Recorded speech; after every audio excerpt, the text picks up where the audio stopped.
जय जगन्नाथ जय माँ बाली हरिचंडी नूतन वर्ष हार्दिक शुभेच्छा अभिनंदन समस्त गुरुजन भाई बंधु मैंने और जो क्रीड़ा प्रेमी मान को आज माँ बाली हरिचंडी क्रिकेट टूर्नामेंट 14तम समर कप जो आज अनुष्ठित होती समस्त शुभेच्छा अभिनंदन एवं माँ बाली हरिचंडी समस्त जो खेलाड़ी मैंने अच्छा से जो आज देखिली जो खेल प्रति आग्रह बहुत भल आ भगवान भाई प्रार्थना कर आशीर्वाद दिंतु भगवान केमती आगामी दिन में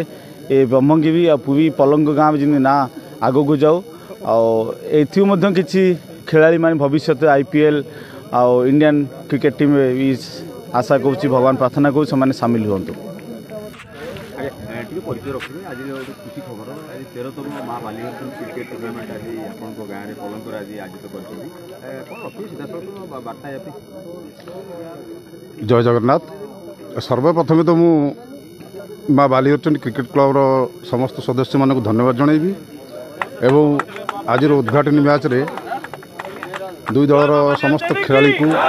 इंग्राजी नववर्ष 2025 अभिनंदन जनइबी आशा रखी ये टूर्नामेंट को शांति श्रृंखलार सहित पिलाने आसुँच दूर दूरांतर जमी डिसिप्लिन रक्षा करी कौन निज निज भितर कलर सृष्टि न करूँ ये खेल को समापन करेंगे एवं गोटे खेलुआर मनोभूति नहीं समस्ते खेल प्रदर्शन करेंगे। जय जगन्नाथ। परिचय रख खेल 13तम केत दिन धरी चलो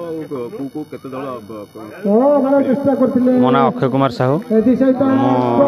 एठी आमर जो टूर्नामेंट आयोजन होती आम 15टा मैच चलो आम जनवरी 26 की रखीचु फाइनाल करूँ बोली जेहेतु गाँ गहली टूर्नामेंट आम चाहूँ कमी आहरी भल करने भल भल भाव टूर्नामेंट आयोजन करूँ 15 दिन धरी चलो ग्रामांचल क्रिकेट।